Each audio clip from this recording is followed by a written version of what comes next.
धन्यवाद सभी का। आज के इस IAPH के 886वें दिन में आप सभी का स्वागत है। आज के हमारे मेहमान हैं, स्पीकर हैं doctor Anand Kumar sir. Join करो। अ, मीटिंग स्टार्ट करने से पहले हम सर के बारे में कुछ बताना चाहेंगे। सर हैं, MD किए हुए हैं। सर का क्लिनिक समस्तीपुर में अपना क्लिनिक चला रहे हैं सर। सर के एक्सपीरियंस भी काफ़ी सारे रहे हैं। ये GD होम्योपैथिक मेडिकल कॉलेज में रेसिडेंट मेडिकल ऑफिसर रहे हैं। कंसल्टेंट फिजिशियन है कुर्जी हॉली फैमिली हॉस्पिटल पटना में। इनका अपना क्लिनिक है homeo health care Patna Sahib में क्लिनिक है इनका। सर के काफ़ी अवार्ड भी रहे हैं, जैसे कुछ हैं article writing competition medical association of India 2019 में कोरोना वॉरियर सम्मान मिला है सर को। आर्टिकल राइटिंग कंपटीशन हुआ है pride of homeopathy world health summit Dubai में। होम्यो एक्सलेंस अवार्ड मिला है सर को वेल्सन होम्योपैथी 2022 में। यूथ आइकॉन अवार्ड मिला है नागपुर में सर को। सर पहले भी लेक्चर दे चुके हैं, जैसे कि है नेशनल सेमिनार ऑन कैंसर पे सर का केस प्रेजेंटेशन रहा है। Indo Nepal BIOS medical association में सरकार केस ऑफ प्रोस्टेट कैंसर में ये लेक्चर दिए हुए हैं सर। होम्योपैथिक साइंस कांग्रेस में सरकार नियोप्लाज association of homeopathic medical association का ये था, उसमें सर दिए हुए हैं लेक्चर नियोप्लाज में। सर का आर्टिकल्स भी हैं कुछ। Consequence of life style homeopathic approach Ayush Ayush दर्पण में सर का छपा है। फिर है ये जीवन शैली के परिणाम होम्योपैथिक होम्यो तरंग में छपा है ये। और सर का आज का टॉपिक है, विषय है आज का सर का पुरानी बीमारियों पर केस प्रस्तुत करेंगे सर। तो मैं सर से अनुरोध करूंगा कि अपना अनुभव हम लोग के साथ साझा करें और हम लोग का अपना एक्सपीरियंस बताएं। सर आप स्टार्ट कर सकते हैं। बहुत बहुत धन्यवाद डॉक्टर पंकज। जैसा कि आप लोग को ज्ञात होगा कि आज का मेरा जो विषय है, मैं पुराने केसेस पे अपने कुछ प्रेजेंटेशन आप लोगों के साथ शेयर करूंगा। तो सभी लोगों को शुभ संध्या। और आप लोगों के वेल विशेष के साथ मैं अपना केस स्टार्ट करता हूं। क्या मेरा स्लाइड आप लोगों को दिख रहा है? जी सर दिख रही है, इसको फुल स्क्रीन में एक बार नेक्स्ट करेंगे सर। नेक्स्ट हो रहा है कि नहीं एक बार चेक कर लेंगे। क्या ठीक है? हाँ जी सर ठीक है, कंटिन्यू करिए। हमने नेक्स्ट हो रहा है, ठीक है। जैसा कि आप लोग देख पा रहे होंगे मेरे स्क्रीन पे, होलिस्टिक हीलिंग बियॉन्ड सर्जरी। क्या सर्जरी ही एकमात्र ऑप्शन है? किसी भी वैसा केस जो कि पेशेंट एट रैंडम हमारे पास लेके आता है, जिसमें कि हमारे मॉडर्न मेडिसिन के डॉक्टर उन्हें सीधे सर्जरी के सजेस्ट करते हैं कि आपको ये तुरंत निकलवा के हटवाना होगा, नहीं तो ये मे बी आपको और ज्यादा कुछ परेशान कर सकता है। May be it can may be malignant also. तो पेशेंट भी उस जगह घबराते हैं और उस समय फिर उनके दिमाग में एकमात्र जो आशा दिखता है कि हम उसको सर्जरी कर लें। लेकिन उसी समय बीइंग अ होम्योपैथ हमारे पास अगर वो एक अपॉर्चुनिटी आती है, तो कैसे हम उसको टेक कर सकते हैं, कैसे हम उस अपॉर्चुनिटी को भुना सकते हैं बीइंग अ होम्योपैथ। तो उसी आधार पे मेरा जो टॉपिक है, holistic healing beyond surgery. Surgery के अलावा भी हीलिंग है। एक clinical cured case of uterine mass. ये हमारे द्वारा देखा गया एक यूट्राइन मास का केस था, जो कि अपने क्लिनिक से ही मैंने इसको ठीक किया है, जैसा कि आप लोग आगे भी देखेंगे। तो इसी के साथ मैं अपना प्रेजेंटेशन शुरू करता हूँ। This presentation delves into a clinical case of uterine mass successfully treated through the holistic homeopathic approach. We will explore the foundational principle of homeopathy, outline the treatment process, and evaluate the outcomes achieved.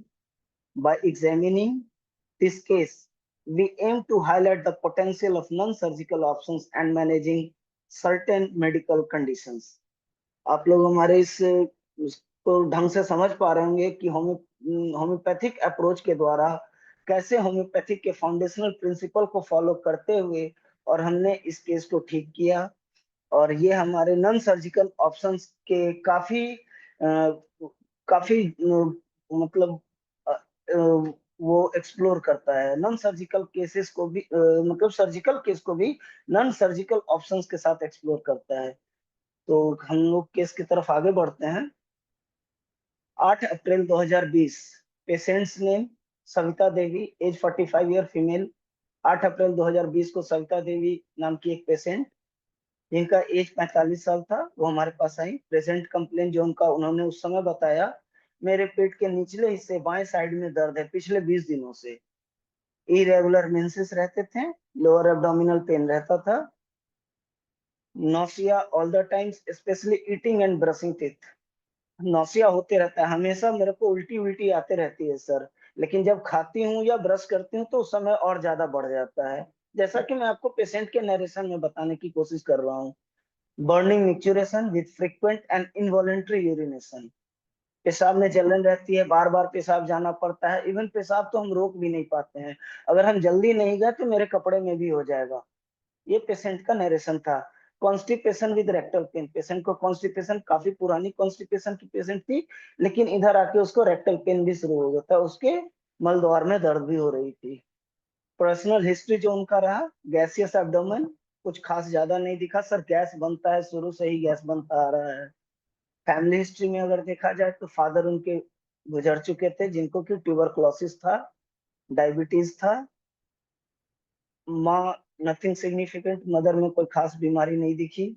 Brother sister, brother दो भाई थे, बहन एक भी नहीं थी, patient अकेली बहन थी। Both are younger than patient, दोनों भाई जो थे, बहन मतलब उस पेशेंट से छोटे थे। One of the brother had tuberculosis but treated with allopathy of 9 month course. जैसा कि आप लोग समझ गए होंगे कि एक भाई को टीबी हुआ था, उसके फादर में भी ट्यूबरकुलोसिस था, और उसके एक छोटे भाई में भी टीबी हुआ, जो कि 9 महीने के कोर्स के बाद ठीक हो चुका था, जैसा कि पेशेंट ने बताया। उनका एलोपैथी 9 मंथ का कोर्स चला था। जैसा कि आप अल्ट्रासोनोग्राफी का रिपोर्ट देख पा रहे होंगे,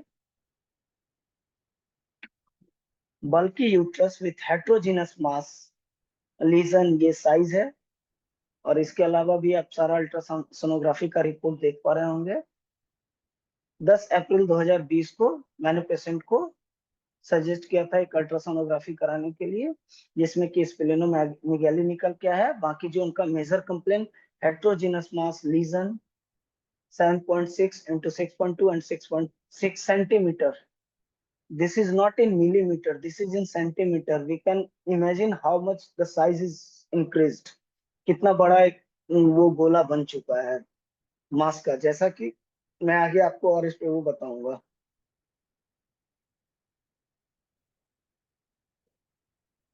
this is the pathological report. Haemoglobin 10.3, बाकी कोई खास इसमें दिक्कत दिखा नहीं है। थोड़ा सा प्लेटलेट और होना चाहिए था, पेशेंट का 1,86,000 प्लेटलेट था, तो कि मे भी पेशेंट को ज्यादा एग्जॉस्ट कर दे रहा था। बाकी वैसा कोई खास आपको पैथोलॉजिकल रिपोर्ट्स में देख सकते हैं, कुछ खास ज्यादा मिला नहीं है। Next slide. ये रूटीन एग्जामिनेशन यूरिन का रिपोर्ट है, इसमें भी आप देख पा रहे होंगे सब रिपोर्ट ऑलमोस्ट नॉर्मल ही है। टीएसएच थायराइड स्टिमुलेटिंग बिल्कुल सही है, कोई दिक्कत नहीं है पेशेंट को, थायराइड भी बिल्कुल सही है। जहां तक कि हम लोग ये देख पाते हैं कि अगर थायराइड का किसी को ये गायनिकोलॉजिकल अगर दिक्कत आती है तो उसमें थायराइड का वेरी करना बहुत कॉमनली दिखता है हम लोगों को, लेकिन यहाँ मैंने टीएसएच का रिपोर्ट करा और पेशेंट का बिल्कुल ओके रिपोर्ट था। अब हम आते हैं रूटीन एग्जामिनेशन का, हम लोगों ने पहले दिखा, और कल्चर सेंसिटिविटी में हम अगर देखना देखें तो इकोलाई फाइंडिंग आ रहा है पेशेंट के यूरिनेशन में। आप लोग देख पा रहे हैं, स्लाइड दिख रही है।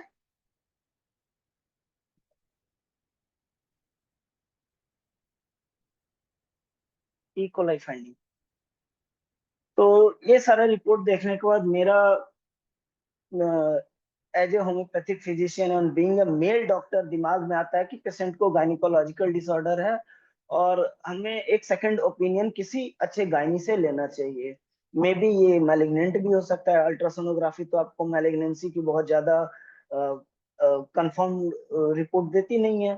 तो थोड़ा सा दिमाग में आता है, तो मैंने पेशेंट को पटना के रिनाउंड गायनिकोलॉजिस्ट के पास सजेस्ट किया कि आप उनके साथ एक बार अपॉइंटमेंट लेके मैडम का क्या व्यू है, क्या वो देती हैं, आप एक बार उनसे मिल के आइए। तो आप देख पा रहे होंगे MGM hospital research centre, doctor Manju Geeta Mishra, she is a very renowned physician almost overall Bihar.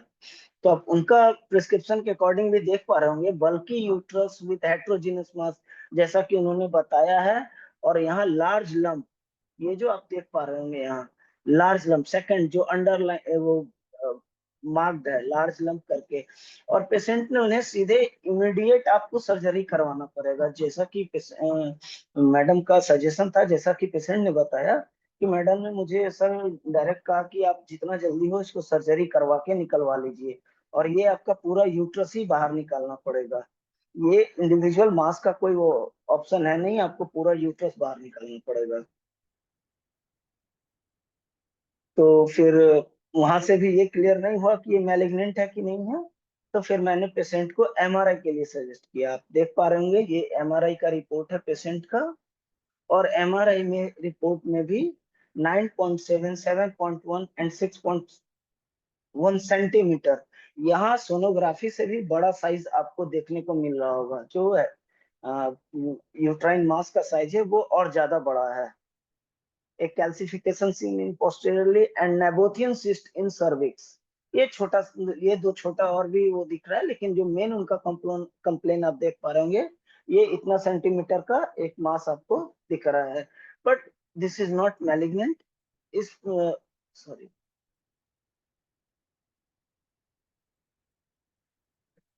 तो इसके बेसिस पे फिर मेरा इलाज शुरू हुआ। जो पे मैंने आपको प्रेजेंट कंप्लेन पेशेंट का बता चुका था। और ये अब मेंटल स्टेट में अगर हम जाते हैं तो पेशेंट हाउसवाइफ है, बहुत माइल्ड एंगर है, लोकेसियस है, पेशेंट काफी बातूनी, बहुत ज्यादा बात करने वाली, typical Indian lady type. The age is 45 years, so we can imagine काफी ज्यादा बात करने वाली। अगर वो क्लिनिक में भी आ रही हैं तो वो अपने पूरे घर की कहानी को वो कर रही हैं, क्योंकि उस समय पेशेंट काफी ज्यादा परेशानी में थी।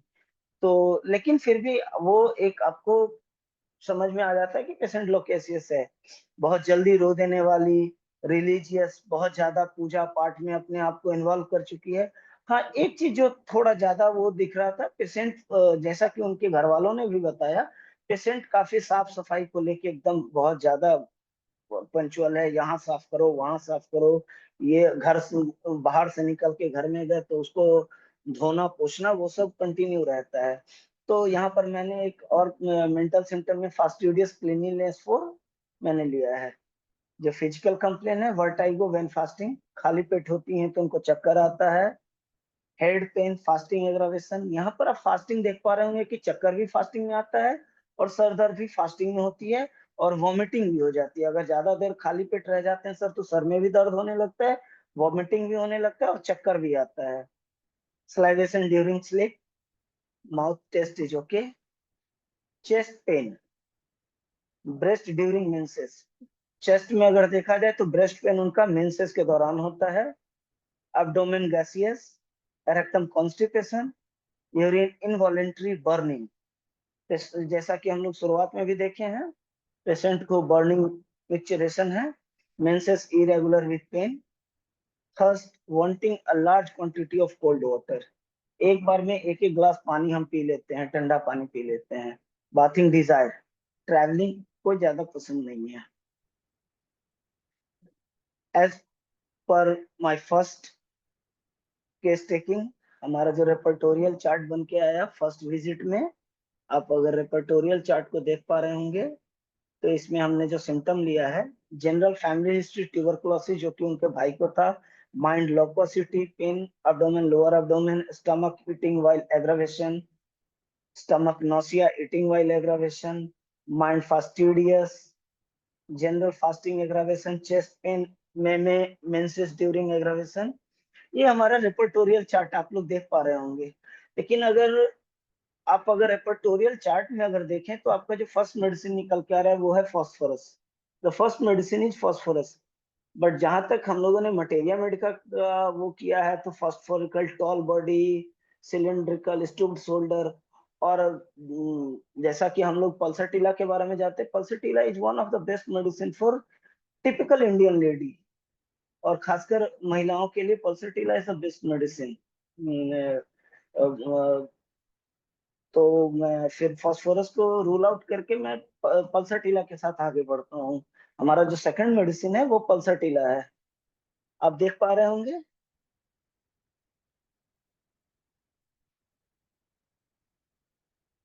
And now I prescribed pulsatilla. See the last line. Prescribed remedy pulsatilla 200 morning empty stomach. Empty stomach 5 drops for 7 days. 7 दिन तक आपको सुबह खाली पेट 5 बूंद की पल्सटीला मैंने बना के दिया, आपको वो लेना है।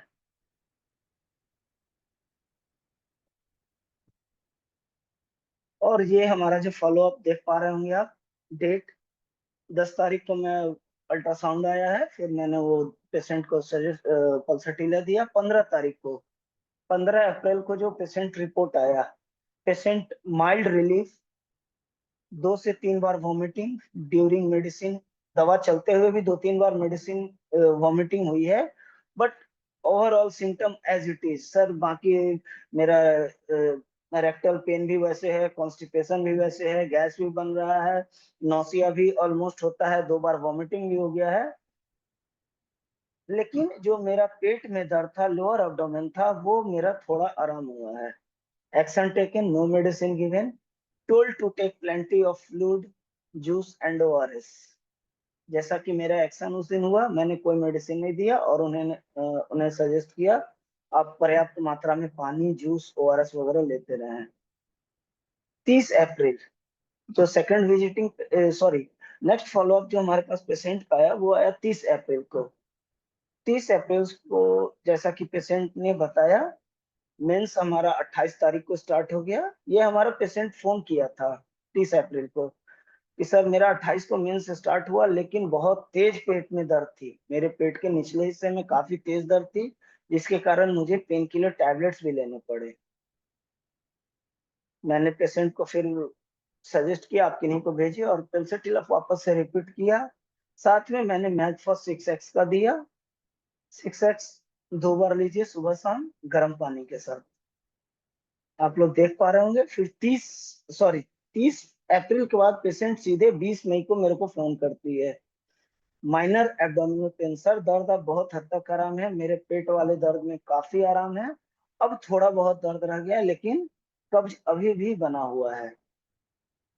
ऑन 20th में placebo given for next 15 days, advice to take fruits and for constipation. मैंने कॉन्स्टिपेशन के लिए पेशेंट को पर्याप्त मात्रा में फल वगैरह खाने का वो किया, और प्लेसिबो देके वापस से 15 दिन के लिए पेशेंट को छोड़ दिया। फिर 15 दिन के बाद मेरे को रिपोर्ट करिए।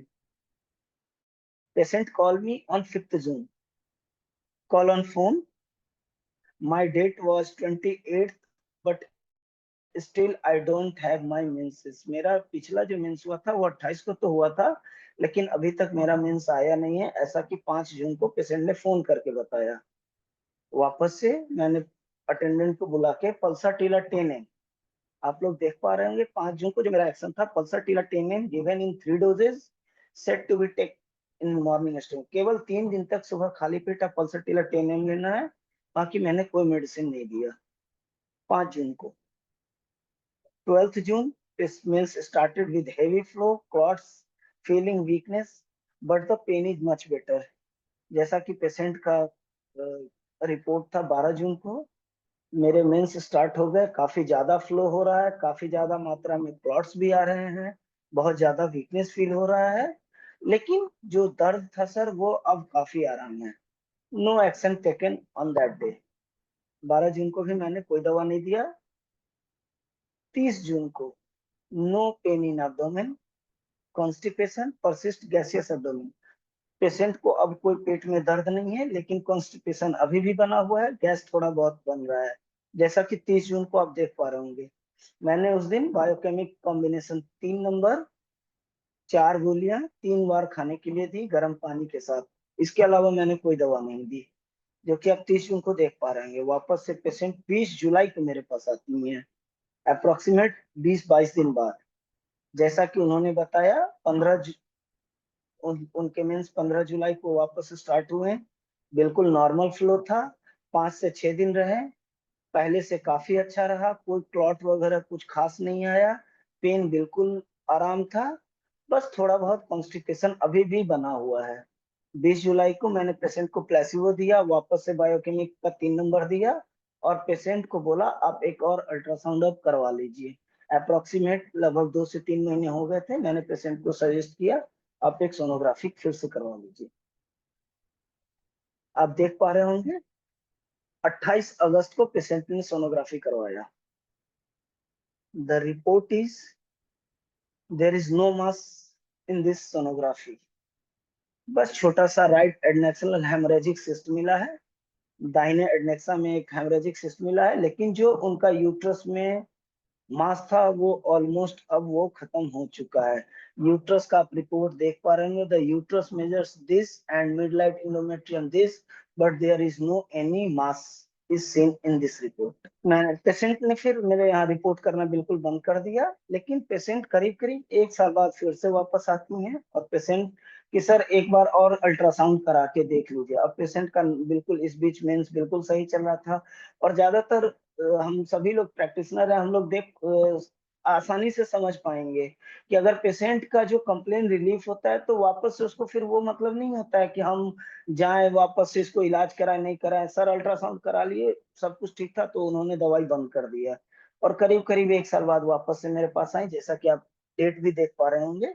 और पेशेंट की सर मेरा एक अल्ट्रासाउंड करा दिए, आई सजेस्टेड एक सोनोग्राफी करवा लीजिए आप।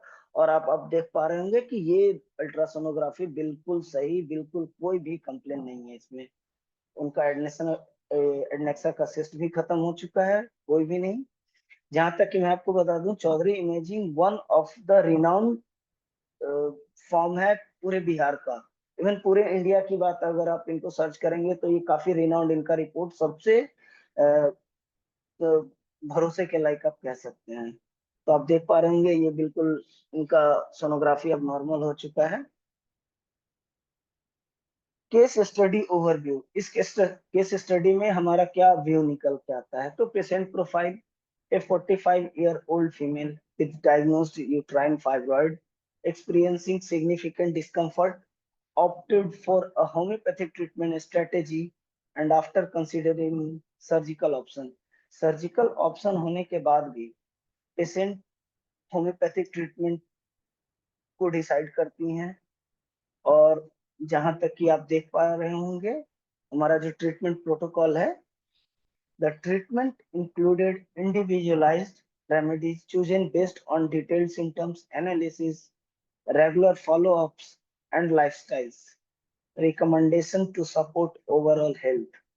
जैसा कि डिटेल केस टेकिंग मैंने आपको दिखाया, रिपोर्टाइजेशन सीट आपको दिखाया, ओवरऑल इन सारे सिम्टम के बेस होके फिर हमारा जो दवाई निकल के आया, उनके ओवरऑल न केवल शारीरिक बल्कि मानसिक स्थिति को भी, जहां तक हम लोग जानते हैं हमारा जो मानसिक लक्षण लेने का ध्येय ही होता है कि पेशेंट को न केवल शारीरिक आराम देना, मानसिक उनको एक सेटिस्फेक्शन मिलना चाहिए कि हाँ अब मैं बीमारी से बिल्कुल ठीक हो चुकी हूँ। तो ये हमारा ट्रीटमेंट प्रोटोकॉल रहा। Monitoring progress, regular assessment, ultrasounds and symptoms, जो कि मैंने बीच में भी अल्ट्रासाउंड कराया, क्वेश्चनरीज वेयर कंडक्टेड, उन्होंने फोन पे भी हमारे से बहुत सारे सवाल पूछे, बहुत सारा बात बताया, to track the effectiveness of the homeopathic approach throughout the treatment duration. पूरे इलाज के दौरान आप लोगों ने ये देखा होगा कि पेशेंट हमारे साथ रेगुलर इवन फोन पे भी, और हम लोग भी जब इस टाइप का कोई केस अगर हमारे पास आता है तो हम लोग, हमारा भी फोकस होता है कि आखिर इस पेशेंट का क्या रिकवरी हो रहा है, पेशेंट क्या हमको बोलना चाह रहा है, क्या उसका ठीक हो रहा है नहीं हो रहा है। ये केवल एक होम्योपैथ, किसी इंडिविजुअल होम्योपैथ की नहीं, हमारे पूरे होम्योपैथ को वो करेगा कि हाँ इस टाइप का केस जहाँ की बिल्कुल सर्जरी का ही ऑप्शन दे रहे हैं डॉक्टर और वो भी ठीक होके आता है। तो वो आप देख पा रहे होंगे कि इस केस में भी रेगुलर अल्ट्रासाउंड होते रहे और पेशेंट इफेक्टिवनेस आपने होम्योपैथिक मेडिसिन का देखा, जो कि बिल्कुल करीब करीब 4 से 6 महीने में उनका यूट्राइन मास बिल्कुल ठीक हो चुका था। Treatment outcomes, symptom relief, the patient reported significant reduction in symptoms including pelvic pain, heavy bleeding, which facilitated the improved quality of life. जो कि उनका शारीरिक लक्षण था, जो कि उनके कंप्लेन्स थे, वो ऑलमोस्ट सब आराम हुआ। हेवी ब्लीडिंग थी, वो सारे आराम हुए। Size reduction of mass, follow-up imaging indicated a substantial decrease in the size of uterine mass, validating the effectiveness of the treatment protocol used. Size आप लोगों ने देखा, रिपोर्ट के अकॉर्डिंग आराम हुआ। Patient satisfaction, the patient expressed high satisfaction with the holistic approach, valuing the non-invasive nature of the treatment and the focus of overall well-being. Efficacy of homeopath. This case demonstrates the potential effectiveness of the homeopathic treatment in managing the uterine masses, presenting an alternative to conventional surgical methods. जो conventional surgical method अभी तक हम लोग के समाज में या हमारे चिकित्सा जगत में देखने को मिल रहा है, उसके अलावा आपके पास एक और रास्ता है इस तरह के केसेस को इलाज करने का, ठीक करने का। holistic approach by focusing on the whole person, ना जैसा कि हमारे मास्टर ने बताया है कि आप होलिस्टिक अप्रोच पे जाएंगे तभी आप पेशेंट को क्योर दे पाएंगे। तो होलिस्टिक अप्रोच के according by focusing on the whole person, holistic healing foster deeper understanding the treatment of health issue, supporting both physical and emotional health. Holistic healing of uterine masses. Holistic healing offers a promoting alternative for managing uterine masses, as illustrated in the case of clinical study utilizing homeopaths individualized and less invasive strategies. Patient can achieve significant health benefit while reducing surgical risk. Continued research further affirm the practice of advancing integrative care of gynaecology. जैसा कि आप लोग देख पा रहे होंगे, surgery केवल एक सर्जरी नहीं होता है। सर्जरी होने के बाद पेशेंट को काफी सारे रिस्क में, वो अगर पेशेंट 45 ईयर में है तो उनके साथ काफी ज्यादा रिस्क भी वो कवर कर, अगर कोई भी एक छोटा सा सर्जरी भी होता है, वो सर्जरी उनके केवल प्रेजेंट टाइम को ही नहीं, उनके पूरे वो होल लाइफ को एक तरह से इफेक्ट देती है। तो इस सारे परेशानियों से हम अगर होलिस्टिक अप्रोच करते हैं तो पेशेंट को हम आराम दे सकते हैं।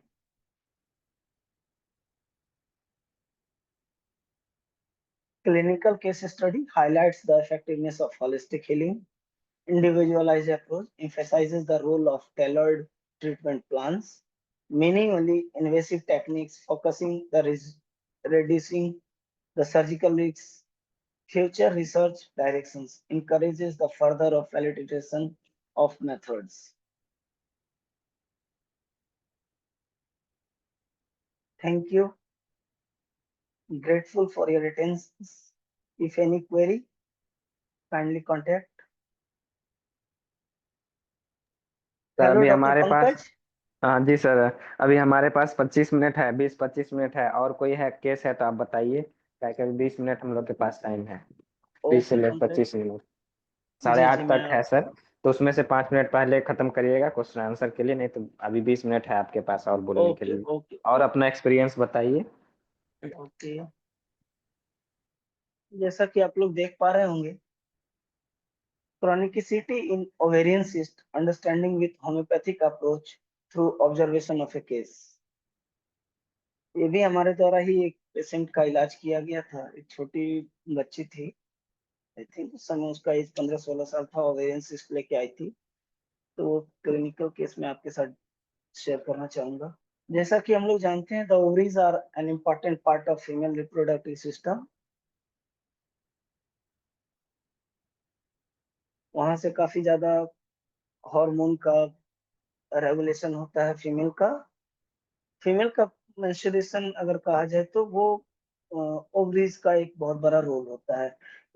मैं भी बहुत ज्यादा आपको इसके उसमें जाना नहीं चाहूंगा, मैं टू द पॉइंट, क्योंकि टाइम अब हमारे पास कम है तो हम केस पे फोकस करना चाहेंगे।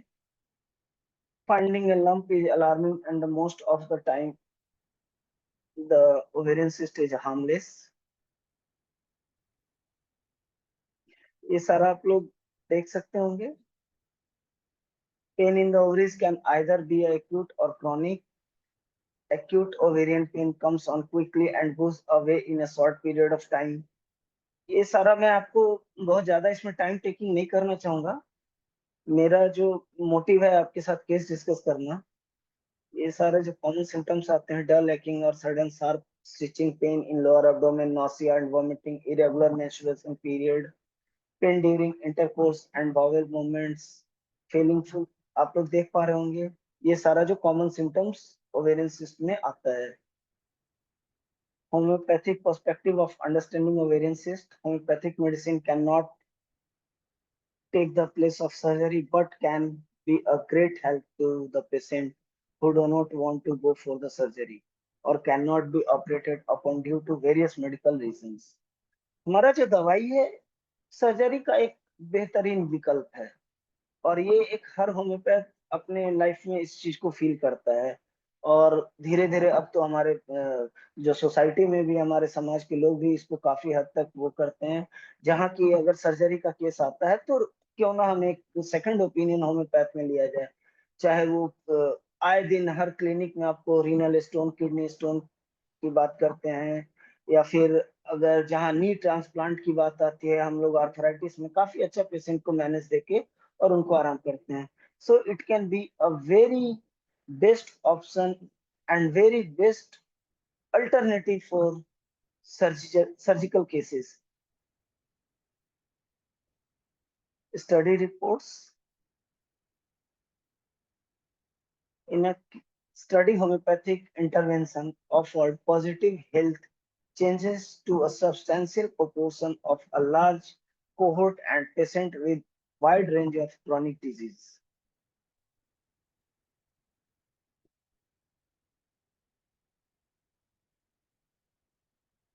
डेट ऑफ एडमिशन आप लोग देख पा रहे होंगे. अब हम लोग बिल्कुल टू द पॉइंट केस पे आ चुके हैं. 7 August 2018, a case of ovarian lump. Patient name this and the age is 16 year. This is the address. Present complaint. जो पेशेंट का कंप्लेन था, amenorrhoea since 2 months with irregular menses since last 1 year. पिछले 1 महीने से mains बिल्कुल समय से नहीं हो रहा था. मेंस काफी ज्यादा पेनफुल था और ये मेनार्की के टाइम से ही था. जब से पीरियड शुरू हुए तब से ही काफी दर्द रहता है. Pain in lower abdomen, sitting in Indian system of toilet, squatting position. जब भी वो टॉयलेट पे बैठने जाती है इंडियन सीट पे तो उसका दर्द बढ़ जाता है. लिकोरिया थिन, म्यूकस, मेंस के बाद लिकोरिया बढ़ जाता है. USG findings, right tube ovarian lump inflammatory in nature. मैं आपको आगे अल्ट्रासोनोग्राफी का भी रिपोर्ट दिखाऊंगा. Background, past complaint, menarche at the age of 14 years 7 months year of age. Family history, nothing significant. Life situation, presently she is a student of 8th class. When patient came to me at that time, the patient was a student of class 8 under CBSE course. Mental symptom, get angered easily, liking for music, liking singing, company aversedly, especially for female, family, especially for family. जैसा कि आप देख पा रहे होंगे. और I don't think कि ये सारे सिम्टम्स उस एज में आप इमेजिन कर सकते हैं. सीबीएसई कोर्स के स्टूडेंट है, उस एज में फैमिली के साथ इसको कंपनी बिल्कुल नहीं पसंद है. बहुत जल्दी चिड़चिड़ी हो जाती है, बहुत जल्दी गुस्सा आ जाती है, लेकिन म्यूजिक और सिंगिंग इसको पसंद है. फिजिकल कंप्लेन देखें, वर्टाइगो नहीं है, हेड पेन नहीं है, आई नहीं है, ईयर में कुछ नहीं है, माउथ में टंग व्हाइट कोटेड, इंडेंटेड, दांत के निशान आ रहे थे. Physical complaint, abdomen, lower abdomen pain जब वो बैठती है उस समय होता है. Stomach appetite normal, desire salty foods, face aversion milk, दूध पीने से उनको दिक्कत होता है. Thirst, small quantity of water at long, बहुत कम पानी पीती है. Stool mild constipated. आप सोनोग्राफी रिपोर्ट देख पा रहे होंगे, ये जो फर्स्ट आपका इमेज है, इस सोनोग्राफी को आप right tubo ovarian lump inflammatory, दाहिने साइड के ओवेरियन लंप में था, patient age only 15 year. You can see the report. Here is the culture and sensitivity report, urine, E. coli finding.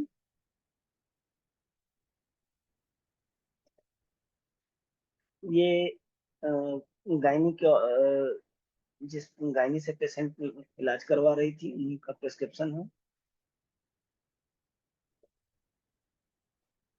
रेपर्टोरियल analysis, mind angered easily, mind singing, mind company aversion, general food and drinks में salt desire करती है, general food and drinks में milk aversion है, stomach thirstless है, female genital menses irregular, female genital tumour ovaries, mind remorse, mind estranged, family from, अपने परिवार से ही उसको स्ट्रेंज्ड है, बिल्कुल उनका साथ उसको नहीं पसंद आ रहा है। Female genital menses protracted. ये हमारा रिपोर्टोरियल चार्ट देख पा रहे हैं आप लोग, ये सारे सिम्टम लेने के बाद। Mind anger easily, mind singing, mind company aversion to general food and drinks. जो हमारा दवाई निकल के आ रहा है natrum mur, the first medicine is natrum mur, and we very well know the Natramur is one of the best medicine for school going girls, and CPF follows well Natramur.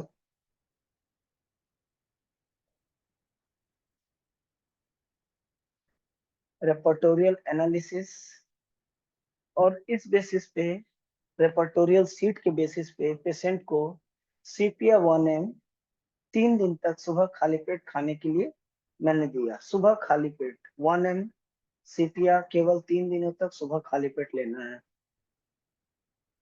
7 August 2019 first prescription sepia 1M,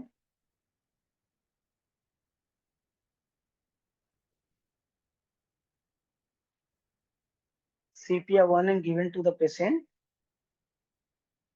and placebo for 20 days. 18 अगस्त 2019 करीब करीब 10 दिन बाद patient sudden severe pain in abdomen, compelled to take Dilona injection and get relief, but mild pain persisted. Patient को अचानक दर्द हुआ और डायलोना का इंजेक्शन लेना पड़ा, और दर्द तो आराम है लेकिन अभी भी थोड़ा बहुत दर्द है। सीपीआर देने के बाद आप देख पा रहे होंगे नो मेडिसिन गिवन, केवल मैगफॉस 6X का मैंने उसी में ऐड किया। सडन पैरोक्सिमल पेन, स्टेटस जो है 22 अगस्त 2019 करीब करीब 4 दिन बाद, reported by mother on telephone that she got her menses started. 7 अगस्त के बाद 22 अगस्त को पेशेंट का मेंस स्टार्ट हुआ। No changes in medicine, advice to keep on taking placebo. जो मैंने 20 दिन के लिए प्लेसिबो दिया था, आप उसको मतलब जो मैंने दवाई दी थी आप उसको कंटिन्यू करिए। Better as amenorrhoea was last appearance, जैसा कि एमेनोरिया था पेशेंट को दवाई देने के करीब करीब 15 दिन बाद मेंस स्टार्ट हो गया। पेशेंट का रिपोर्ट 3 सितंबर को वापस से patient inform that menses ceased after 3 दिन के बाद मेरा मेंस बंद हो गया था। Now it is followed by heavy leucorrhoea, जैसा कि मैंने आपको बताया था पेशेंट को लिकोरिया होता है मेंस खत्म हो जाने के बाद। आप यहाँ भी देख पा रहे होंगे no changes in medicine, advice to keep on taking placebo. Status detoxifying effects need for cleaning.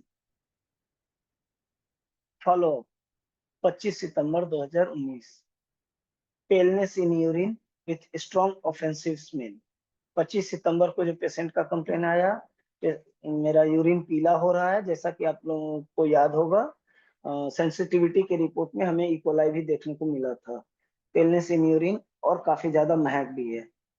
फिर भी no changes in medicine, advice to keep on taking placebo, मैंने वापस से प्लेसिबो ही दिया।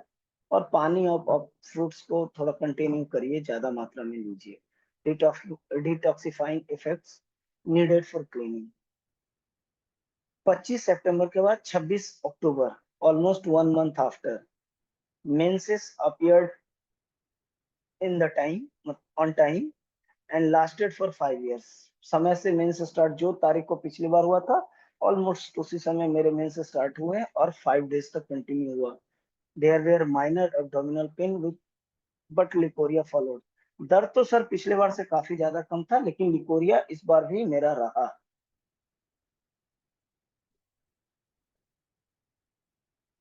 CPR 1M again repeated, was advised for report after 1 month. फिर से CPR 3 dose में दिया गया और 1 महीने बाद के रिपोर्टिंग के लिए फिर से कहा गया.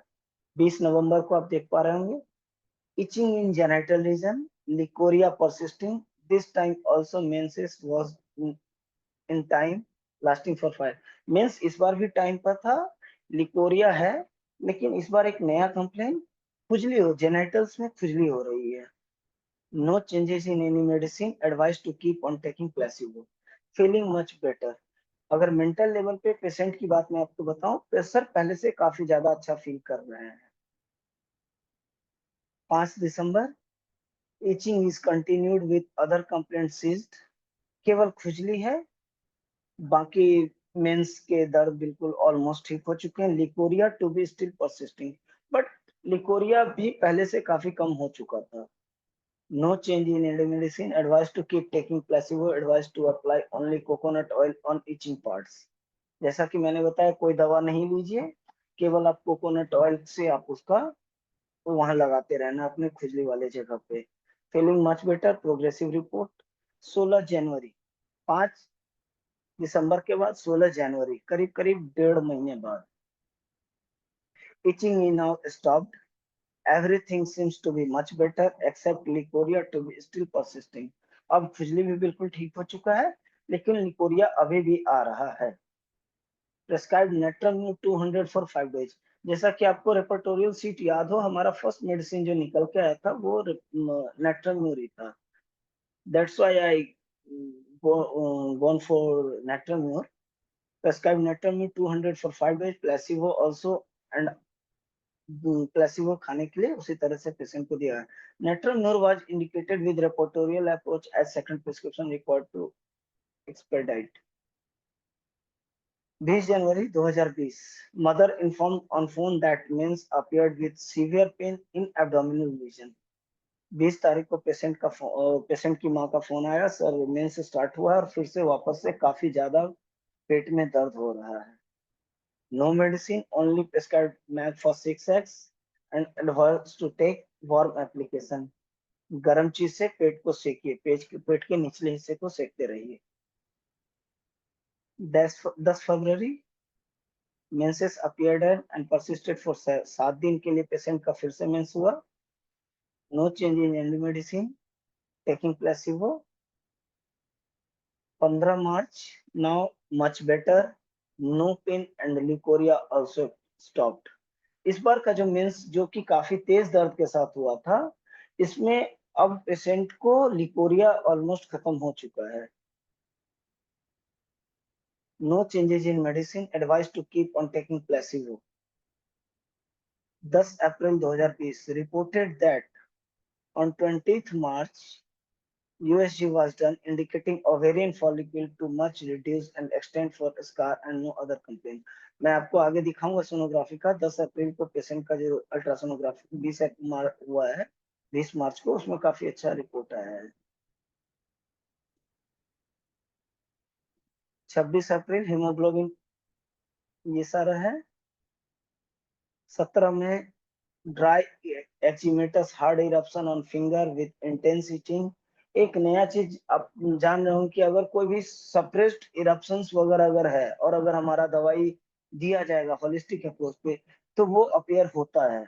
और सेम पेशेंट का है कि पेशेंट को पुराना एक एक्जिमेटस इरप्शन जो कि कोई क्रीम लगा के सप्रेस किया गया था, वापस से वो रीअपीयर हुआ, जो जैसा कि आप 17 मई के रिपोर्ट में देख पा रहे होंगे फॉलोअप में. Natrum mur 1 was prescribed. पिछली बार मैंने नेट्रोम्यूर 200 दिया था, इस बार natrum mur 1 was prescribed. 10 June, itching reduced to minimum with no gynecological complaints. No change in any medicine, advised to keep on taking placebo. 5th July, no any complaints, feel much relieved. 10 August, no any complaints, feel much relieved. And this is the sonography report. You can see Priya Bharti, 16 years, almost 1 year after I gone for the sonography. And here is, you can see no uterus and left ovary, no POD collection, small right ovarian dominant follicle, जो कि उसका ovarian cyst था, जो कि अब लगभग follicle में change हो चुका है.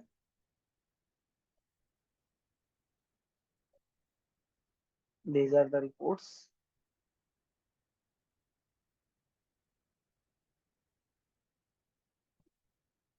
Discussion on case. Case present represent the beginning stage of chronicity. In this case, lump was an early detection indicated through the irregularity of menses, leukorrhea as a concern towards future. Medicine indication for sepia and complemented by natrum suggests that there are wide range of stress at the menarche, which made patients to acquire personality leading towards the sepia natrum. जैसा कि मैंने पहले भी आपको बताया, natrum और sepia ये दो मेडिसिन स्कूल गोइंग गर्ल्स के लिए, खासकर जो मेनार्की जस्ट जिनका स्टार्ट होता है, उनके मानसिक स्थिति को भी कहीं ना कहीं हमारा नेट्राम्यूर और सीपिया कवर कर रहा होता है. जैसा कि लिकोरिया भी आप जानते होंगे, सीपिया काफी अच्छी मेडिसिन है. Discussion on the case. Chronicity was in early developmental stage of SORA that contributes toward the healing of process.